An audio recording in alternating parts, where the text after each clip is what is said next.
And so from my perspective, you know, the rhythm is usually, we've signed an artist obviously to the label, so we are, you know, we're kind of constrained to working artists that we've signed. What's great about Pias though is that because we're so large, we've actually bought and we own several other kind of smaller labels as well, most of them that exist in Europe. So places like Transgressive, Bella Union, so tons of smaller labels.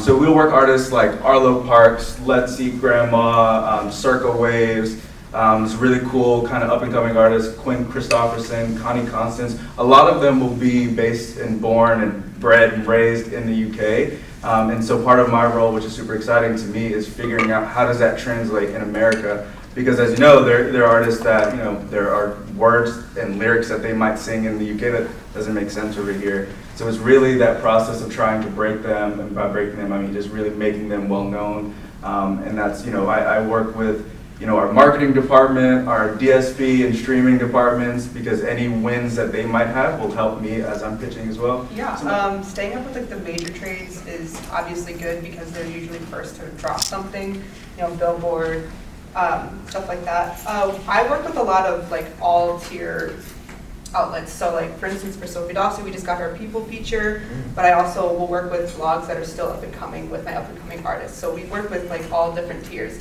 And that's where like research comes in very handy. We do a lot of like genre-based research, similar artist-based research, demographic-based research, and we try to hit all of those in one master list. Where, you know, say an artist does an interview, and because like I'm just super about that, like I personally love to sit in on every one of them, just so I know what exactly they're saying. Like it doesn't have to be like an emergency, you know, but it can be something as small as there was a situation last year where an artist was doing an interview and he just accidentally said like, oh yeah, and I'm super excited about the album coming out in February for Black History Month. And he just kind of just glazed over it. Oh, no. And so I was like, I don't think he was supposed to say that. And so I'm just like, I'm texting management. I'm on Zoom and I've got my camera off and I'm muted and I'm freaking out. And I'm like, he wasn't supposed to say the album's coming out in February. This is like October. And they're like, no, he was not supposed to say that. And so it's just like their name and likeness that would have easily been published and everybody was wondering when this album's coming out. So I was able to just go back to the writer, hey, he was actually didn't mean to say that. Could you please not put that? That would just mean so much to us. And he was like, no problem. You know, so it's their name and likeness in that way too. It doesn't have to always be an emergency. Oh goodness. Yeah, interesting. And you guys have like kind of like a database of like emails or like how would you reach out to them directly from the PR side?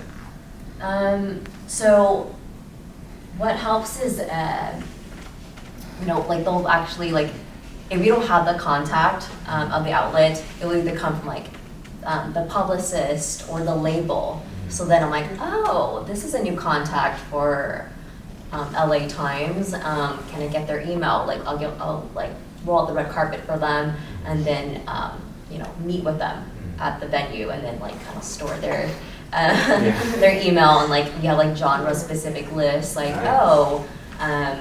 you know, this is like a good Latin contact, or this is a good K-pop contact, or comedy, or R&B. So you kind of get that like fed to us, and then we kind of like store that. So or you know, a feature in general, figure out what they're doing on socials, and figure out how, you know, if it's not editorial right now, how can I kind of go through the back door that way. So for example, places like, you know, Spin Magazine. Very difficult to get on Spin Magazine, you know. Even Pitchfork will do little things on socials, and sometimes, Hypebeast is another one, sometimes they are more willing to say yes to, hey, I've got this artist, they've got a really cool album coming out, can they do this like cool thing that I've seen you do with a couple artists on Instagram stories. It takes very little effort on their part, but it would take so long for them to write a whole feature and do an interview, and that's kind of a big ask for a developing artist. So sometimes they're like, yeah, let's do the social bit, and now you're kind of like, I've now bought that bit of real estate, and now it's almost like proof as to why on the next release you should now, okay, cool, he did your day in the life Instagram reel thing, okay, now it's time for the interview. So kind of working, I think like, you know, knock on the front door, like go for the home run, pitch it that way. But if that doesn't work, like I'm trying the back door, I'm trying to like fire escape, I'm trying to like slide down the chimney, you know, like how can I get my person onto your outlet in some way, shape, or fashion, and often that's because that is through their social media. But on the other side, like seeing 30 hits come in from a release is amazing, and like watching an independent artist who has never really had their name in the press like just light up and be like, people actually care, like this is what people care about. It's so rewarding. And to see, I just worked on a K-pop tour for the band Card, and they were, one of the members was in serving his time in the Korean military, and like this was his first tour back. And so he just lit up, and he was just so excited to be back. He was excited to do all the interviews. He was just excited to like be back with the fans, surrounded by music, and like that just is like what it's all worth. It's just like watching. Also, you know, like I mentioned, like the relationships are always difficult to manage. You know, sometimes with writers, but a lot of times it's with management, and they're like, why is my person not on Billboard like right now? Like there has to be more. And I'm experiencing that a lot right now. Like I said, with the transition from the UK to the US, a lot of folks, especially if their manager is in the UK, they don't understand that, and so they're like, why Rolling Stone? Like, why not Pitchfork? Why not NPR? And it's hard to have that same conversation all the time, where I'm like, we're working towards this. This is a strategy. You know, you have to realize, and like, you need to bring your person over here, tour over here, so I can get some people in the room. Like, it's difficult, and those conversations like really weigh on you, and they sometimes take some like personal shots, like maybe I should just hire a third party person. I'm like, by all means, do it, and then we'll see what happens. You come on back. I mean, if you can do it that way, like that's fine too. But it's like having that thick skin is really, really difficult.